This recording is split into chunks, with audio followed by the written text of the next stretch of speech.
Welcome to back my YouTube channel educational Keeda changing the way of learning. स्वागत है आप सभी लोगों का आपके अपने यूट्यूब चैनल एजुकेशनल कीड़ा में।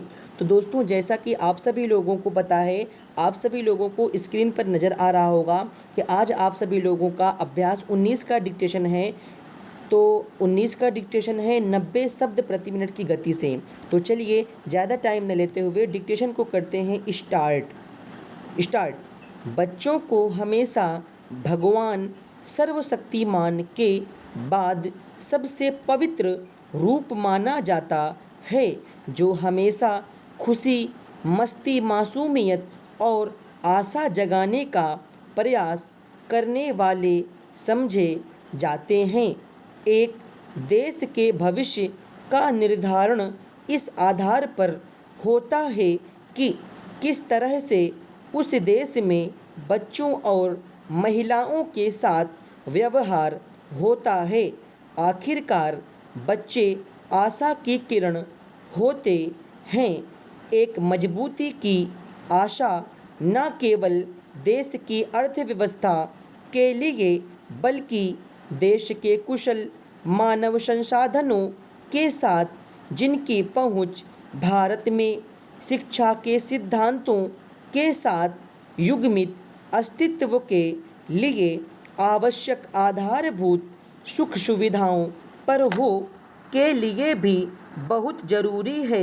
यह प्रत्येक नागरिक का नैतिक कर्तव्य है कि वे देश के लिए सुनिश्चित करें कि हमारे बच्चों का बचपन सुरक्षित है और दूषित नहीं हो रहा है। उदाहरण के लिए जैसे बाल श्रम, जो गरीबी और लाचारी के कारण पैदा होती है। पैराचेंज। बाल श्रम आमतौर पर मजदूरी के भुगतान के बिना या भुगतान के साथ बच्चों से शारीरिक कार्य कराना है। बाल श्रम केवल भारत तक ही सीमित नहीं है, यह एक वैश्विक घटना है।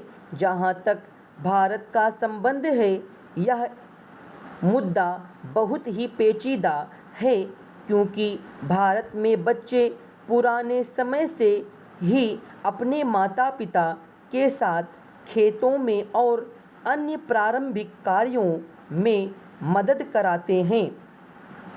एक इससे ही संबंधित अन्य अवधारणा जिसकी इस समय व्याख्या करने की ज़रूरत है, वह है बंधुआ मजदूरी, जो शोषण का सबसे सामान्य रूप है। बंधुआ मजदूरी का अर्थ माता पिता द्वारा अत्यधिक ब्याज की दरों की अदायगी के कारण कर्ज के भुगतान के लिए बच्चों को मजदूरी के रूप में कार्य करने के लिए मजबूर करना है। पैराचेंज। बंधुआ मजदूरी की अवधारणा से जुड़ी अवधारणा शहरी बाल मजदूर अवधारणा है, जहां मजदूर गली के बच्चे होते हैं जो अपना लगभग पूरा बचपन गलियों में मजदूरी करते हुए व्यतीत कर देते हैं। पैराचेंज। अत्यधिक जनसंख्या, अशिक्षा, गरीबी, ऋण जाल आदि सामान्य कारण हैं जो इस मुद्दे के प्रमुख यंत्र हैं। अत्यधिक ऋण जाल से ग्रस्त माता पिता सामान्य बचपन के महत्व को अपनी परेशानियों के दबाव के कारण समझने में असफल होते हैं, और इस प्रकार यह बच्चों के मस्तिष्क का घटिया भावनात्मक और मानसिक संतुलन को नेतृत्व करता है, जो कठिन क्षेत्रों या घरेलू कार्यों को रोकने के लिए तैयार नहीं होते। राष्ट्रीय और बहुराष्ट्रीय कंपनियां भी कपड़ों के उद्योग में अधिक काम और कम वेतन के भुगतान के लिए बच्चों को भर्ती करती हैं, जो बिल्कुल अनैतिक है। स्टॉप। तो दोस्तों, ये था आज आपका डिक्टेशन अभ्यास नंबर 19। स्पीड थी 90 शब्द प्रति मिनट की। तो चलिए मिलते हैं आपको अगले क्लास में। आज के लिए फ़िलहाल इतने ही। That's all, thank you very much, all the best.